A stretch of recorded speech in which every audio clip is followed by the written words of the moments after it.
That's another example of something that's like not that hard to play, but sounds cool.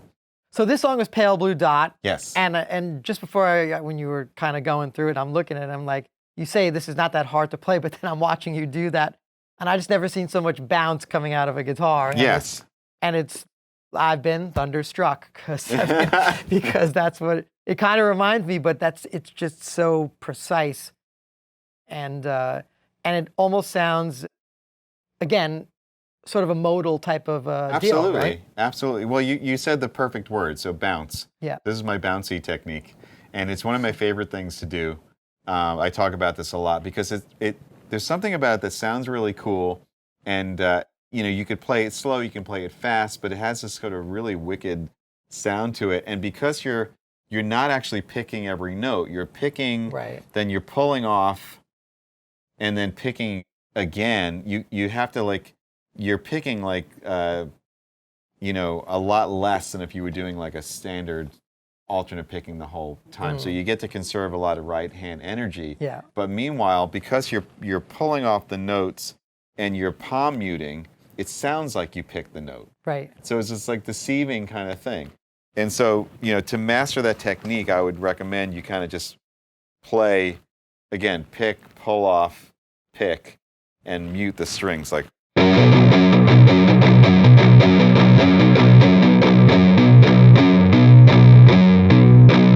Right, so it's like pick a note, pull up, pick. But I also noticed that there's a little bit of, are you alternate picking? I see a little bit of upstroke in there. Down, up, down, up, down, up, down, up. So you are doing that, yeah.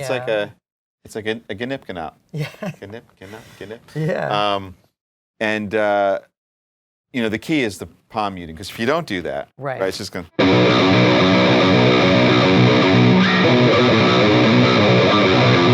It's a. Yeah. The thing that's making it sound cool is that it sounds like you're picking every note. Yes. But you're not actually. Right? Yeah, no, it becomes less messy because before it was just messy when you're showing it without palm muting it. Exactly. And there it just sounds such a precise and controlled bounce. Yeah, so and because it's meant to sound like an even string of notes, right? These are all going by as 16th notes. You really have to practice to get those notes even. Right. Right? Because if you were picking every note, and if you were doing like an alternate picking, right, you're going to have more of an even sound probably. So you have to get used to that middle pick not being there, right, but still keeping a 16th note pulse. Right. Right? So those notes have to be nice and evenly placed. So when you're coming up with, say, a riff like that, are you automatically thinking of it up to speed, or is it something that you start off slow and work your way up to that? Yeah. In the sense that, well, these are the notes, now let me get it up to like a 16th note. I'm thinking of it up to speed. Okay. I'm thinking of the section, I'm like, I kind of know, I have a perfect thing that's going to work here. Right. And so I'm thinking more already like that you're already there. Already there, I exactly. Now the other thing, again, we've been talking about composition a lot and note choices and stuff like that. Now this song, Pale Blue Dot, is all about, Carl Sagan's. Yeah, Carl Sagan's famous quote where he reflects very deeply and profoundly on. It's one of my favorites. On the Earth, as seen from the Voyager at the edge of the solar system. That's right. And so, how do you evoke that kind of sound? Mm-hmm. One of my favorite scales to use that has this sort of epic sound, and it's like the best of both worlds to me, is I guess it would be called the Lydian dominant scale. So it combines the two greatest things: a Lydian scale, which has a sharp 4 in it, and a Mixolydian or a dominant scale, which has a flat 7 in it, and they're both major, so there's a major third in it. So the sound, if it was just Lydian, would be.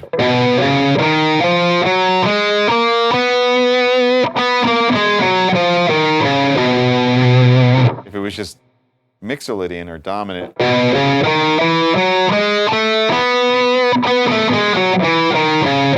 But this combines the two, so.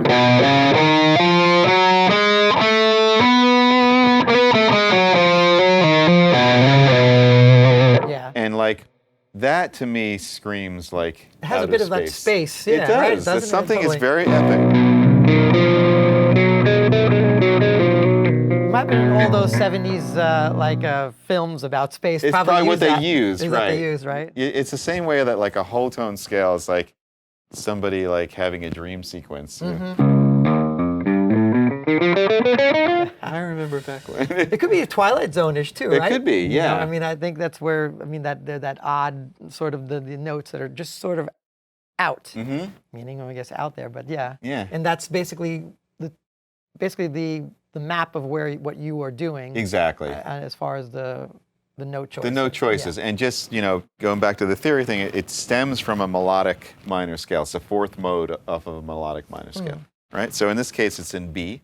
Right. And so the notes, the first thing is you have to kind of learn where those notes are on one string. Right. This is something also we did in the previous Guitar World Yes. interview, is learning scales on one string. So once you have, Right. right, on the higher B string,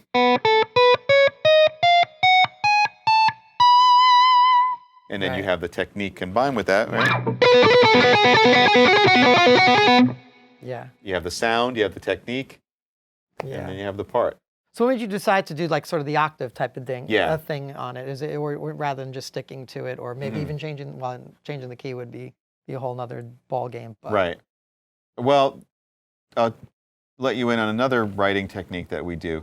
The first time you'll hear this in the lower register, again, we're sort of all playing the same thing. Interesting. So Okay. so bass, keyboards, guitar are playing this.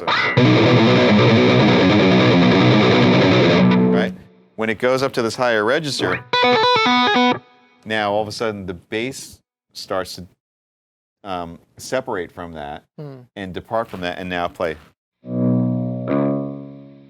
Like he's doing like a climbing thing Oh, interesting. over Okay. that. So you have this like, then, Yeah.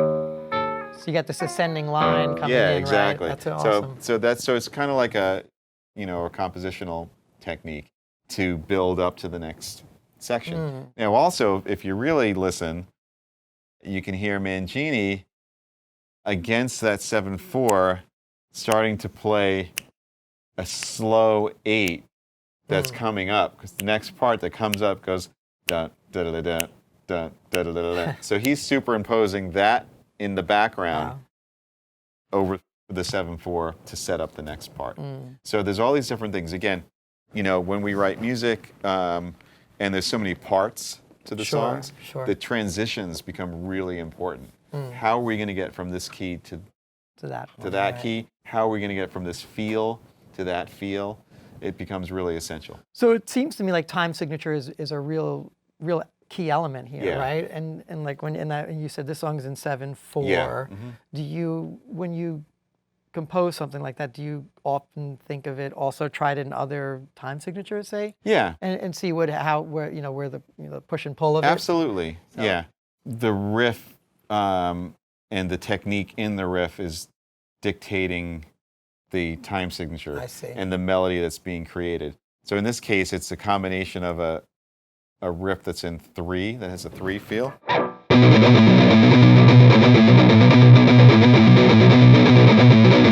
One, Got it. 2, 3. But then if you take that and then do the same kind of technique but in 4.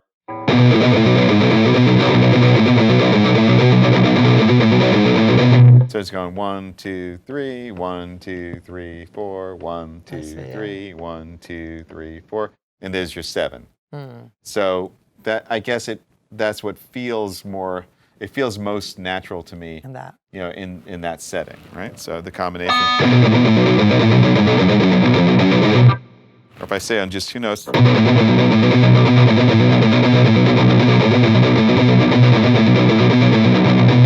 Yeah. And that would be a great riff on itself. That'd be a good riff right there. Yeah. Slow it down.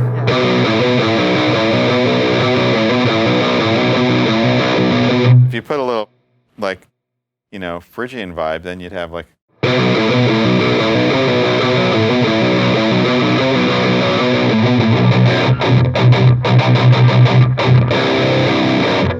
That might be So another much you can song do. right there.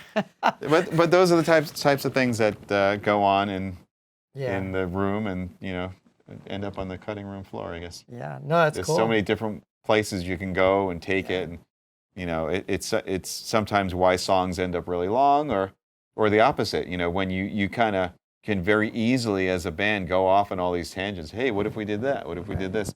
But then the song kind of loses its way. And in the case of a song like, not so much Pale Blue Dot, because that's kind of more of an adventurous song, but maybe Room 137, maybe Paralyzed, maybe Viper King. Those were more kind of like focused, where we didn't take those tangents and put them in. We decided, let's keep this song on the rails. We're not going to go off the rails. That's great. That's awesome. Cool, man. Well, good stuff. All right. So there you have it, a thorough breakdown of John's 5 favorite riffs off the brand new Dream Theater album, Distance Over Time. And of course, thank you, John, for being here and showing us. And it's been really an enlightening experience. And I learned a lot from just of how you write songs and how you approach the guitar. And what you're also getting to is the great new Majesty guitar from Ernie Ball Music Man. That's right. Which is an integral part of this album. So this is just great. So thank you again for being here. Thank you, Paul. It's been a lot of fun, man. Awesome. Awesome. Till next time. Cool.